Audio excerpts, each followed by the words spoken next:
Why are macrobiotic diets apparently so effective at reducing blood sugar levels in diabetes within just a few weeks' time?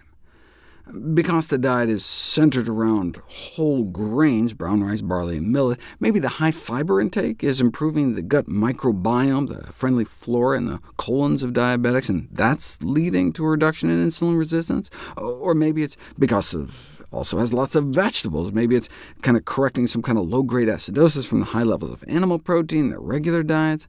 Regardless, this was after just 21 days.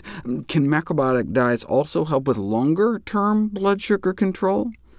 How about a 6-month dietary intervention with wildly out-of-control blood sugars? Hemoglobin A1c offers a sense of one's average blood sugars over the previous few months, so an A1c level of 5 would mean over the last few months your blood sugars have been in the kind of double digits most of the time, meaning your sugars have been normal, healthy, non-diabetic.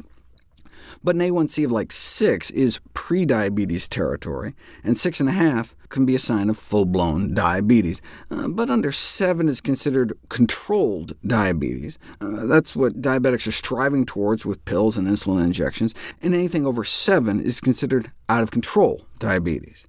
The average A1c level in the macrobiotic diet study started out off the charts at 12.6, meaning for months they've been averaging blood sugars in the 300s, despite all being on insulin injections. But then they were placed on the so-called MAPI-2 diet, a strictly plant-based macrobiotic-style diet centered around whole grains, vegetables, and beans, with some sesame seeds and green tea. What happened? A1c levels started out with a wildly out-of-control diabetic 12.6, despite daily insulin injections, and 6 months eating that diet ended up averaging a non-diabetic 5.7. Are you ready for this? That was after they all were able to eliminate their insulin. They went from 100% on insulin without a controlled diabetes to 0% on insulin, averaging non-diabetic blood sugars. That's the power of plants. And 3/4 were off all their diabetes medications completely in just 6 months' time. And what are the side effects? How about LDL cholesterol dropping 20%, triglycerides dropping nearly 40%, though of course anyone starting a strictly plant-based diet must ensure a regular, reliable source of vitamin B12. All we need now is a randomized controlled trial, and here it is. Type 2 diabetics are randomized to the macrobiotic diet versus the recommended American Diabetes Association type diet. So here's an example of a typical day on the macrobiotic diet. A savory whole grains cake for breakfast with green tea with brown rice sesame balls for a snack. Lunch was a vegetable millet soup and a brown rice salad with lots of vegetable sides, and adzuki beans, more whole grain snacks, and a dinner similar to lunch, vegetable barley soup, lots of vegetables, chickpeas, green tea throughout the day. Whereas the more standard diabetic diet group got a day like this: low-fat milk, whole wheat bread, kind of a Mediterranean lunch with vegetables and beans, fruit for a snack, and a bean and vegetable soup, whole grain bread. Agretti is like a green leafy vegetable, and baked fish.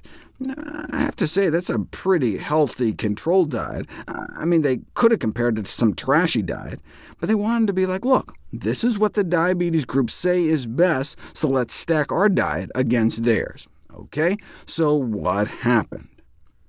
The macrobiotic diet won out on every measure of blood sugar control. Check out these numbers. They all started out with fasting blood sugars in the 120s. That's bad, but they were, after all, diabetics. Normal fasting blood sugars, like when you wake up in the morning before breakfast, should be at least down in the double digits, under 100. When they put people on this relatively healthy Diabetes Association diet, their blood sugars got better over the 3-week study, from the 120s down into the 1-teens. So that's like the best the official diabetes-recommended diets can do. Compare that to an isocaloric macrobiotic diet, meaning the same number of calories. This is what the macrobiotic diet did, better within days, and hitting normal fasting blood sugars within a week. 100% of those on the macrobiotic diet got down to at least under 110, whereas less than half of those on the diabetes diet did. And this was on fewer drugs. In the control group, one person was able to reduce their oral hypoglycemic medications, whereas 5 of the 7 on such drugs in the macrobiotic group had to stop taking them. Otherwise, their blood sugars would have fallen too low. So better results on fewer drugs. That's the power of a really healthy diet. And just as an aside, what a poke in the eye with a sharp stick this study was to the low-carb crowd. Look at this. They took diabetics and put them on a 73% carbohydrate diet, adding 100 grams of carbs to their daily diet, and in the form of grains. And what happened? Did their blood sugar skyrocket out of control? No, they got better, significantly better, in a matter of days, with average fasting blood sugar starting out at 129, falling to 95, and holy moly, look at their LDL cholesterol down to 62, a nearly 48% drop in 3 weeks.